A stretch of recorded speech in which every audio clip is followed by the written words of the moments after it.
मान देणे आणि घेणे. निवेदिका मेघा चौहान. नमस्कार. तेथे कर माझे जुळती असे म्हणतात. तर हे कर कुठे जोडावेत?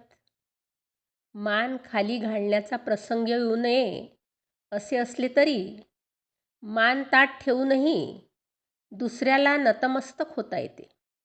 तेव्हा शरमेने खाली घातलेली मान व एखाद्याला मान देण्यामुळे आदराने खाली घातलेली मान यातील फरक समजावून घ्यावा लागेल. मी मोठा, मी केलेली गोष्ट सर्वात चांगली व माझे तेच खरे अशी आत्मकेंद्रित भावना असली की दुसऱ्याचे मोठेपण कळत नाही आणि आदर ठेवणेही जमत नाही. एखादी चांगली वस्तू करण्यात आपला काही वाटा नसला तरी चांगली वस्तू ही चांगलीच आहे हे मान्य करायला आणि त्याचे कौतुक करायला जोपर्यंत शिकत नाही तोपर्यंत मान देता येणार नाही. मान देणे या कृतीतून कौतुक करणे, स्तुती करणे, कार्याची पोचपावती देणे असे नाना भाव असू शकतात. वयोवृद्ध आणि वडीलधाऱ्यांना मान द्यावा हे योग्य असते, कारण वडीलधाऱ्यांजवळ असलेल्या अनुभवांची समृद्धी त्यांच्या कार्यात दिसून येते.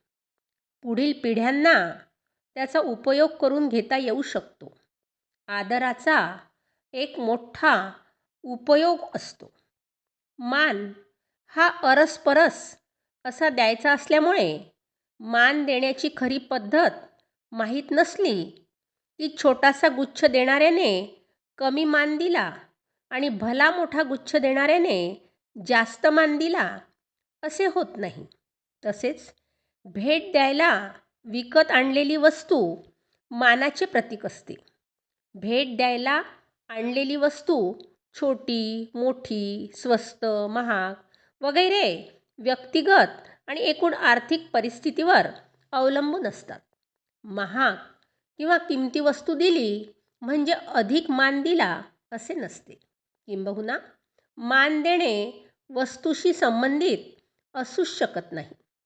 सर्वदूर आपल्याला मानपानाचा व्यवहार झालेला दिसतो. यामुळेच घरात मंगल कार्य वगैरे असले तर नुसतीच व्यापाऱ्यांची चलती होते. मानाची साधी साडी किती रुपयापर्यंत द्यायची हे ठरवले की दोन्ही बाजूंनी साधारण तेवढ्याच किमतीच्या साड्यांची खरेदी केली जाते. पण त्या साड्या एकमेकांना दिल्यावर कुठल्याही वस्तूतील दोष पाहण्याचीच सवय असली तर साडीतील असलेले नसलेले दोष हुडकून साडीत एखादे बारीकसे छिद्र दिसल्यास मुद्दाम अपमान करण्यासाठी शोधलेले तंत्र आहे असा समज करून घेतला जातो. लग्न, मुंज, शांती, वाढदिवस, संस्थेचा रौप्य महोत्सव वगैरे मंगल कार्यामध्ये प्रशंसा करण्यासाठी देण्यात येणारा मान त्या प्रसंगाच्या योग्यतेचा हवा.